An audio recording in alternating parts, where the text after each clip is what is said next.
अगर आज एक सर्जिकल ट्रीटमेंट का खर्चा 4 लाख रुपया है तो अगले ही साल उस सर्जिकल ट्रीटमेंट का खर्चा 4,60,000 के करीब हो जाएगा, क्योंकि हमारे देश में मेडिकल इन्फ्लेशन 14% है और इसी वजह से हमारे देश के 70 से 80% लोग हॉस्पिटल बिल से गरीब होने की दूरी पर है। जो पैसा आपने पूरी जिंदगी बचाया था रिटायरमेंट के लिए, बच्चों के हायर एजुकेशन के लिए, उनकी शादी के लिए, वो सब एक ही बार में खत्म हो जाता है। और सबसे फनी बात तो ये है कि आप लोगों को क्वालिटी हेल्थ केयर देना गवर्नमेंट की रिस्पॉन्सिबिलिटी है, लेकिन सरकार आपको हेल्थ इंश्योरेंस लेने पर टैक्स बेनिफिट देती है, क्योंकि इनडायरेक्टली गवर्नमेंट भी आपको बोल रही है कि भैया हम पर डिपेंड तो बिल्कुल भी मत रहो, हेल्थ इंश्योरेंस प्लान ले ही लो।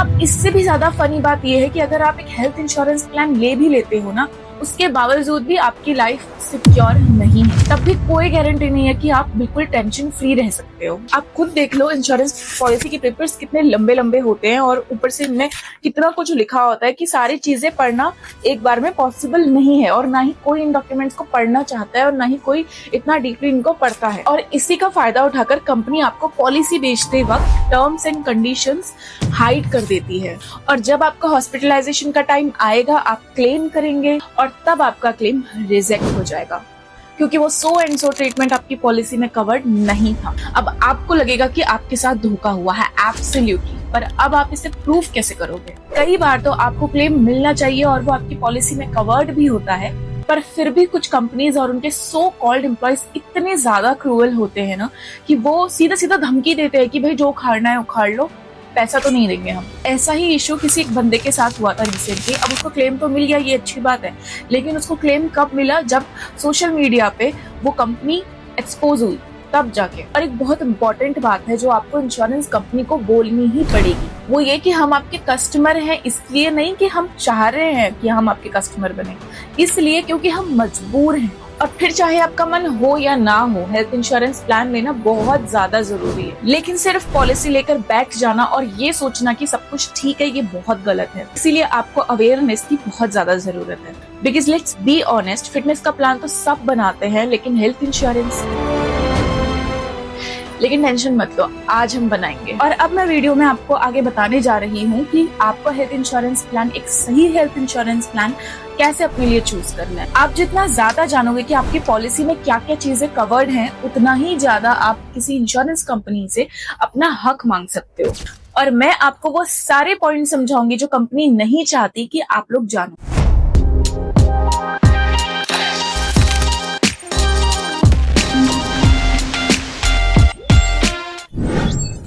This is Sumitra Roy and welcome back to finance with Sumitra. देखो भाई, आजकल के हॉस्पिटल बिल्स को देखकर लगता है कि डॉक्टर के पास तो नहीं, हम लोग ज्वेलर के पास गए थे। एक नॉर्मल से नॉर्मल सर्जरी का भी कितना 80,000 to 1 लाख रुपीस चार्जेस हो गया है। अब सबसे पहली चीज ये समझना है कि आपको एक हेल्थ इंश्योरेंस प्लान क्यों चाहिए। अगर आप इंट्रो में नहीं डरे थे तो एक बार फिर सुनिए। मेरा एक सिंपल सा सवाल है आपसे, आप अपने आप से पूछिए कि आज आपके पास कितनी सेविंग्स है, और अगर 10 से 15 लाख का मेडिकल बिल आ जाता है तो क्या आप वो पूरा अमाउंट अपनी जेब से पे ऑफ कर सकते हैं या फिर आपको लोन लेने की जरूरत है। और मान लेते हैं आपने वो 10-15 लाख रुपए पे ऑफ अपनी जेब से कर भी लिया, तो हमारा दूसरा सवाल आता है कि फिर वही 10 से 15 लाख जो जमा पूंजी आपने बटोरी थी इतने साल भर में, वो सारी आपको फिर से कितना टाइम लग जाएगा और क्या उसी शिद्दत से आप फिर वो बना पाएंगे? क्योंकि पावर ऑफ कंपाउंडिंग तभी काम करता है जब आप पैसा लंबे टाइम के लिए इन्वेस्ट करते हो। पैसा तो अगर वो पैसा जो आपने जोड़ के रखा था फॉर योर रिटायरमेंट गोल और फॉर योर बच्चों की शादी, बच्चों के हायर एजुकेशन के लिए, अगर आप उसे ब्रेक कर देते हो तो आप वो नंबर फिर से कभी अचीव नहीं कर पाओगे जो नंबर आपने पहले सोच के रखा था। Moral of the story, insurance तब काम आता है जब आप उसे पहले लेते हो, ना कि बाद में। अब सबसे बड़ा कंफ्यूजन आता है कि मुझे कितने का इंश्योरेंस कवर लेना चाहिए। मेरा मानना तो ये है, और इंडिविजुअल अगर मैं बात करूं तो 10 लाख तो मिनिमम होना ही चाहिए, उससे ज्यादा फिर आप वो आपकी मर्जी है, लेकिन मिनिमम एटलीस्ट आपको 10 लाख का कवर तो लेना ही चाहिए, क्योंकि आजकल एक नॉर्मल सर्जरी या फिर 4 से 5 दिन का हॉस्पिटल का रहने का खर्चा भी 1 to 2 लाख के आसपास तो आ ही जाता है। अब कितना कवर आपको लेना है, ये चूज करते वक्त आपको क्या चीजें, कौन से फैक्टर्स आपको कंसीडर करने चाहिए, उनमें फर्स्ट है सिटी ऑफ रेजिडेंस। अब देखो, मेट्रो सिटीज हो गई जैसे बॉम्बे हो गया, दिल्ली हो गया, या फिर आपका बैंगलोर हो गया, ऐसी जगह पे तो आपका खर्चा भी ज्यादा आता है, हॉस्पिटल का खर्चा ज्यादा आता है, इसीलिए यहाँ पर आप एटलीस्ट 10 से 15 लाख का आप कवर लेके चलो। और जो बाकी जो जगह है जो मेट्रो सिटी में नहीं आते हैं, वहां पे आप कम से कम 8-9 लाख का या 10 लाख तक आप कवर ले सकते हैं। नंबर 2 है फैमिली साइज। सिंगल हो तो एक इंडिविजुअल प्लान इनफ है, अदरवाइज फैमिली है, फैमिली फ्लोटर प्लान भी आता है, अगर वो आप ले रहे हो तो फिर इंश्योर करो कि सम इंश्योर्ड कम ना पड़ जाए एटलीस्ट। अब थर्ड नंबर पे आता है एज एंड हेल्थ कंडीशन। अब आप यंग हो और हेल्दी हो तो आपको यहाँ पे प्रीमियम कम पड़ेगा, ठीक है, प्रीमियम आपको कम पे करना पड़ेगा, इसीलिए आप अच्छा खासा कवर इसमें ले सकते हो। अगर फैमिली में कोई क्रोनिक डिजीज हिस्ट्री जैसे बीपी का हो गया, डायबिटीज हो गया या थायराइड एक्सेट्रा, ऐसी कुछ बीमारियां हो गई, इनकी वजह से फिर आपका जो कवर जो है, आपका जो प्रीमियम है वो आपका महंगा पड़ जाएगा। तो यहाँ पे आप एटलीस्ट 15 लाख तक का कवर ले सकते हो। अब चौथा है future inflation in health care. अब हॉस्पिटल बिल्स जैसे मैंने आपको बताया हर साल 12 से 14% बढ़ते जा रहे हैं। भले ही आज आपको 5 लाख का प्लान सही लगेगा, लेकिन बाद में आपको फिर ये पछतावा होगा कि काश उस वक्त में 10 लाख का कवर ले लेता। तो भाई मेरा मानना तो यही है कि आप एटलीस्ट 10 से 15 लाख का कवर लेके चलो। आप कवर तो डिसाइड कर लिया, पर उसके बाद सबसे बड़ा क्वेश्चन आता है कि प्रीमियम कितना जाएगा। तो देखो, हेल्थ इंश्योरेंस कोई फिक्स्ड चीज तो नहीं है, ये डिपेंड करता है आपकी एज पे, आपकी हेल्थ कंडीशन पे और प्लस कवरेज के अमाउंट पे। यंग एज होगी, जितने यंग एज में आप पॉलिसी लोगे आपका प्रीमियम उतना ही कम पड़ेगा, और जितने ही ज्यादा आपकी एज होगी उतना ज्यादा आपको प्रीमियम का कॉस्ट पड़ेगा। यहाँ पे क्या होता है, कंपनी के हिसाब से जो कम एज वाले होते हैं ये लोग कम रिस्क वाले होते हैं। एक एग्जांपल के थ्रू आपको बताती हूँ। लेट्स से एक एग्जांपल, अगर आपकी एज 25 साल या उससे कम है तो आपको यहाँ पे अगर आप 10 लाख का कवर ले रहे हो तो उसकी कॉस्ट आपको पर मंथ 1000 तक आ जाती है, 800 से 1000 रुपीज तक आ जाती है। और मान लो अगर आपकी एज 40 के आसपास है तो वही सेम कवर का आपको जो प्रीमियम है वो कम से कम 2000 के आसपास, 1500 से 2000 के आसपास पड़ जाएगा। और अगर आपकी एज 55 या फिर उससे ज्यादा है, 55 के आसपास है, तो फिर वही सेम कवर का आपको कितना प्रीमियम पड़ेगा, कम से कम 3300 रुपया या फिर 2500 इसके आसपास। तो भाई जितनी जल्दी आप एक हेल्थ इंश्योरेंस प्लान लोगे उतना ज्यादा आपके लिए अच्छा है। कल तो बिल्कुल भी मत करना, बिकॉज इंश्योरेंस का कल बड़ा महंगा पड़ता है। अब जैसे मैंने बताया मेट्रो सिटीज, यहाँ पे आपको प्रीमियम भी थोड़ा सा ज्यादा पड़ेगा, क्योंकि यहाँ पे आपको कवर भी ज्यादा लेना पड़ेगा और आपका यहाँ पे प्रीमियम भी थोड़ा सा ज्यादा आएगा। वेटिंग पीरियड भी रखती है। और अगर आप इंडिविजुअल नहीं ले रहे हो, फैमिली फ्लोटर प्लान ले रहे हो, तो यहाँ पे भी आपका जो प्रीमियम है वो थोड़ा कॉस्टली हो जाएगा। अब कवर और प्रीमियम तो समझ लिया, अब नेक्स्ट कंफ्यूजन आता है कि कौन सा प्लान लो, इंडिविजुअल प्लान लो या फिर फैमिली फ्लोटर प्लान। भाई देखो, दोनों सही हैं, बस डिपेंड करता है तुम्हारे फैमिली के ऊपर, फैमिली सिनेरियो क्या है। अगर आप एक फैमिली फ्लोटर प्लान के साथ जाते हो तो ये एक सिंगल पॉलिसी होती है जिसमें आपका पूरा फैमिली कवर होता है, मतलब हस्बैंड, वाइफ, किड्स, सब लोग एक अम्ब्रेला के अंदर। और प्लान के जो फीचर्स हैं, जो बेनिफिट्स हैं, वो हर किसी को मिलेंगे जो भी उस प्लान के अंदर इंक्लूडेड है। लेट्स से एग्जांपल, रोहन एक व्यक्ति है जिसने 10 लाख का फैमिली फ्लोटर प्लान लिया। अब मान लो रोहन बीमार पड़ गया और उसका जो बिल आया है वो 4 लाख रुपया आया, तो बचा जो 6 लाख रुपया है वो अभी भी फैमिली वाले यूज कर सकते हैं। अब इसके एडवांटेज क्या है, एक पॉलिसी होती है, सब कवर होते हैं, प्रीमियम रिलेटिवली कम पड़ता है कंपेयर टू इंडिविजुअल, और इजी टू मैनेज है, एक रिन्यूअल एक डॉक्यूमेंट। और कौन सुनिए, मान लो एक साल में 2 व्यक्ति बीमार पड़ गया तो कवर जो है वो जल्दी आपका खत्म हो जाएगा। और दूसरा कौन सा कि ओल्डर फैमिली मेंबर होने से, जिनकी एज ज्यादा होती है, उनकी वजह से प्रीमियम कॉस्ट जो है वो थोड़ा बढ़ जाता है। मान लो अगर आपके फादर 55 ईयर के हैं और आप 25 साल के हो तो प्रीमियम यहाँ पे 55 साल की एज का जो है, यानी कि आपके फादर के अकॉर्डिंग लगेगा। Now let's move to individual plan. अगर आप एक इंडिविजुअल प्लान लेते हैं तो क्या क्या होता है, इसमें क्या होता है कि हर एक मेंबर के पास अपना एक सेपरेट प्लान होता है। मेरा अलग होगा, मेरे भाई का अलग होगा, मेरे पापा का अलग होगा, मेरी मम्मी का अलग होगा, इस तरह। तो इस केस में क्या होता है कि हर एक के पास इंडिविजुअल, अगर आपने 5 लाख का कवर का प्लान लिया है तो सब इंडिविजुअल हर किसी के पास 5-5 लाख का प्लान रहेगा। अब इसके एडवांटेजेस क्या है, हर किसी के पास अपना इंडिपेंडेंट प्रोटेक्शन रहेगा, एल्डेस्ट मेंबर का प्रीमियम अलग और जो यंगेस्ट है उनका अलग रहेगा, और बीमार पड़ने पर दूसरे का कवर अफेक्ट नहीं होगा। अब इसके कॉन्स क्या हैं, इसका प्रीमियम थोड़ा सा ज्यादा पड़ता है क्योंकि यहाँ पे मल्टीपल पॉलिसीज मैनेज करनी पड़ती है। तो मेरा सिंपल रूल याद रखो, अगर यंग फैमिली है विद स्मॉल किड्स तो आप फैमिली फ्लोटर प्लान ले लो, और अगर आपकी फैमिली में ओल्ड मेंबर्स ज्यादा हैं, एज्ड मेंबर्स ज्यादा हैं, तो फिर आप इंडिविजुअल प्लान लो। हेल्थ इंश्योरेंस में फैमिली फ्लोटर लेना गलत नहीं है, बस इतना इंश्योर रखो कि आपका जो कवर है वो फ्लोट ना हो जाए जब आपको जरूरत पड़े। अब भाई ये सब तो हो गई एक कहानी। अब जो हेल्थ इंश्योरेंस प्लान है ये लेना तो बहुत इजी है, वेबसाइट खोलो, फॉर्म भरो, पेमेंट करो और बस पॉलिसी मिल गई। लेकिन असली कहानी तब शुरू होती है जब आप अपना क्लेम लेने जाते हैं। तो आपको समझ आता है कि अरे ये तो वो था ही नहीं जो उस वक्त समझाया गया था मुझे। यानी कि welcome to the words of insurance झोल। चलो देखते हैं टॉप 3 झोल्स जिस वजह से सबसे ज्यादा लोग फंसते हैं।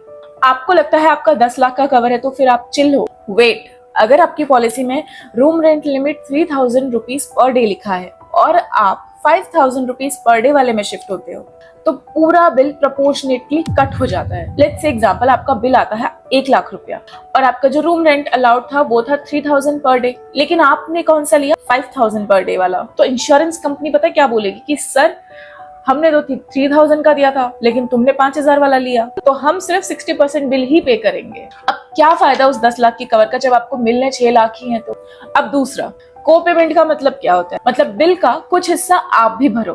तो अगर पॉलिसी बोलती है कि को पे 20% है, तो मान लो आपका अगर बिल आता है 1 लाख रुपया, तो उसमें से जो 20% यानी कि 20,000 रुपीज है वो आपको अपने पॉकेट से भरना पड़ेगा। अब कुछ लोग सोचते हैं कि को पे पॉलिसी सस्ती मिलती है, पर भाई जब क्लेम आता है ना उस वक्त पता चलता है कि कितना सस्ता पड़े। अब तीसरा सुनिए, कुछ पॉलिसीज लिखती हैं कि कैटरेक्ट अगर आप करवाते हैं, कैटरेक्ट आई सर्जरी जो होती है वो अगर आप करवाते हैं तो उसका लिखती है 25,000 पर आई, जॉइंट रिप्लेसमेंट 40,000 मैक्स।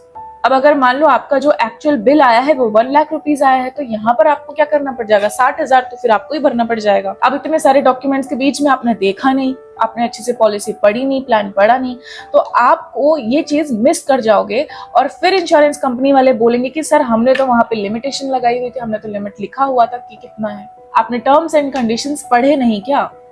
फिर आप सोच रहे होते हो कि यार किसने इतना छोटे फॉन्ट में लिखा था ये सब। अब हाउ टू अवॉइड दिस झोल? पॉलिसी लेते वक्त फाइन प्रिंट पढ़ो, बोरिंग है बट पढ़ना तो जरूरी है। देखो कि नो रूम रेंट लिमिट लिखा है या नहीं। को पेमेंट 0% पॉलिसीज प्रेफर करो और डिजीज वाइज कैपिंग अवॉइड करो। भाई देखो, इंश्योरेंस लेना तो स्मार्ट मूव है, लेकिन अगर ये झोल नहीं समझे तो पॉलिसी आपके लिए कवर नहीं, ट्रबल बन जाएगी। अब एक बात समझ लो, पॉलिसी लेने के तुरंत बाद सब कुछ कवर नहीं हो जाता। क्यों? क्योंकि हर पॉलिसी के साथ आता है एक कॉन्सेप्ट, वेटिंग पीरियड, यानी कुछ इलनेस और ट्रीटमेंट के लिए कवर मिलता है और थोड़ा इंतजार करने के बाद। अब ये हर पॉलिसी में होता है। स्टार्टिंग के 30 दिन तक आपको कोई नॉन एक्सीडेंटल क्लेम नहीं मिलता। मान लो अगर आपने आज पॉलिसी ली और 10 दिन बाद आपको फीवर हो गया और लेट्स से आपको हॉस्पिटल जाना पड़ा, हॉस्पिटल एडमिट होना पड़ा, तो यहाँ पे आपको कोई भी कवर नहीं मिलेगा, कोई भी क्लेम नहीं मिलेगा। अगर एक्सीडेंट हुआ है तो फिर आपको पहले दिन से ही वो कवर मिलेगा, क्योंकि एक्सीडेंट वेटिंग नहीं करता। जितने भी नॉन एक्सीडेंटल आपके क्लेम है वो आपको मिल जाएंगे। तो सिंपल, स्टार्टिंग के 30 दिन तक आपको कोई भी नॉन एक्सीडेंटल क्लेम नहीं मिलेगा। दूसरा, अगर आपको कोई पहले से बीमारी है जैसे BP, diabetes, thyroid, asthma etcetera, तो कंपनी उसका कवर तो देती है बट आफ्टर 2 to 4 years। अब ये कंपनी टू कंपनी पे वेरी करता है। मान लो अगर आज अपने पॉलिसी ली और 6 महीने बाद आपको डायबिटीज की वजह से हॉस्पिटल में एडमिट होना पड़ता है, तो आपको पॉलिसी कवर नहीं देगी, क्योंकि पॉलिसी में साफ साफ लिखा होगा कि वेटिंग पीरियड जो है वो 3 साल का है। अब तीसरा, कुछ पर्टिकुलर ट्रीटमेंट्स जैसे कि hernia, piles, cataract, joint replacement, tonsils etcetera, इन सब का भी 1 से 2 साल का आपका वेटिंग पीरियड होता है। अब चौथा जो पॉइंट है वो न्यूली वेड कपल्स के लिए इम्पोर्टेंट है। मैटरनिटी कवर जो है वो यूजुअली तभी मिलता है जब पॉलिसी को 9 महीने से 3 साल हो गए हों। अब पांचवा ये है कि अगर आपका पूरा कवर एक ही क्लेम में यूज हो गया, तो इसमें क्या होता है, कुछ पॉलिसीज ऐसी होती है जिसमें अनलिमिटेड रेस्टोरेशन बेनिफिट आपको मिलता है और किसी किसी में कुछ % तक मिलता है रेस्टोरेशन बेनिफिट। तो ये आप कंपनी टू कंपनी पे वेरी करता है, आप प्लान देख लेना। और ये एक हिडन जेम फीचर है, इसको आपको जरूर चेकआउट करना चाहिए। अब जो छठा पॉइंट है वो है जोनल प्लान जो होती है वो सस्ती होती है पर सिर्फ लिमिटेड रीजन के हॉस्पिटल्स में वैलिड होती है। पैन इंडिया कवर थोड़ा सा महंगा होता है पर पूरे देश में आपको कैशलेस कवर मिलता है। सो फ्रीक्वेंट ट्रैवलर्स के लिए पैन इंडिया बेस्ट है। अब सातवां जो पॉइंट है वो एवरी पॉलिसीज में कुछ कुछ चीजें एक्सक्लूडेड होती हैं, like dental treatment, cosmetic surgeries, weight loss और infertility etcetera. Do check it out before buying, otherwise आपको क्लेम के वक्त पे फिर झटका मिलेगा। सो ये था वेटिंग पीरियड का मतलब। अब पॉलिसिस्ट और उसके बेस्ट फीचर को कैसे रिव्यू करें? अब जब 100+ पॉलिसीज हैं तो फिर कंफ्यूजन तो होगा ही, but here is how to shortlist. Compare claim settlement ratio जो कि आपका अबव 95% होना चाहिए। Look for no room rent limit and no copayment clause. Check all the cashless network hospital. और अगर आपको कुछ पॉइंट्स के बारे में डिटेल में जानना हो या फिर आपको पॉलिसी समझ में नहीं आ रही है तो फिर कस्टमर केयर पे कॉल करो और उनसे आप पूछ सकते हो और वो आपको सारे पॉइंट्स बहुत अच्छे से क्लियर भी कर देते हैं। और एक सबसे इंपॉर्टेंट चीज, कंटिन्यूटी मैटर। अगर आपने एक बार प्लान ले लिया है तो फिर उसको हर साल आपको रिन्यू करना पड़ेगा। अदरवाइज अगर आपने एक भी साल छोड़ दिया, पॉज लग गया अगर, फिर आपको दोबारा से उतना वेटिंग पीरियड फिर कंटिन्यू करना, यानी कि फिर से वो फ्रेश स्टार्ट करना पड़ेगा। अब एक चीज आती है सुपर टॉपअप वर्सेस टॉपअप। अब टॉपअप क्या होता है? एक थ्रेशोल्ड के बाद के एक्सपेंस कवर करता है पर बेस पॉलिसी के क्लेम होने पे ही।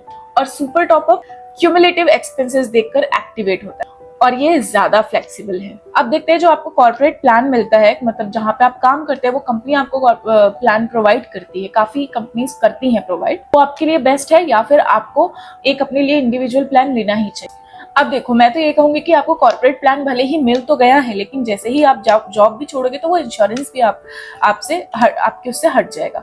तो इसीलिए मैं तो आपको यही सजेस्ट करूंगी कि आप अपने लिए एक इंडिविजुअल इंश्योरेंस प्लान ले ही लीजिए, क्योंकि वो आपके साथ हमेशा रहेगा। अब देखो, how to choose the best company. अब कौन सी कंपनी से आपको हेल्थ इंश्योरेंस प्लान लेना चाहिए? अब इसके लिए आपको क्या करना पड़ेगा, जो पॉइंट मैंने आपको सब बताए हैं वो सब कुछ चेक करो। और हाँ, सबसे इंपॉर्टेंट बात, चीपेस्ट पॉलिसी की तरफ मत जाओ। सारी चीजें उसमें पढ़ो, पॉलिसी में प्लान के अंदर कौन कौन सी कवर हो रही हैं चीजें, क्या नहीं हो रहा है, सब कुछ देखो, अपना दिमाग के घोड़े दौड़ाओ, उसके बाद ही कोई प्लान लो। अब देखो, हेल्थ इंश्योरेंस प्लान लेना एक बोरिंग सा काम लगता है, पर ये आपके लिए एक फाइनेंशियल शील्ड का काम करता है। मैं ये वीडियो बना रही हूँ क्योंकि मैंने खुद देखा है कि लोग फाइन प्रिंट नहीं पढ़ते और फिर बाद में पैसा और स्ट्रेस दोनों झेलते। अगर आज आपने ये वीडियो देखा और एक अच्छा डिसीजन लिया तो कल किसी हॉस्पिटल के बिल पे आपका स्माइल इंटैक्ट रहेगा। अब अगर आपको ये वीडियो अच्छी लगी तो लाइक करो, शेयर करो और कमेंट में लिखो आपके हिसाब से बेस्ट पॉलिसी कौन सी है। मिलते हैं नेक्स्ट वीडियो में, तब तक stay healthy and stay ensure.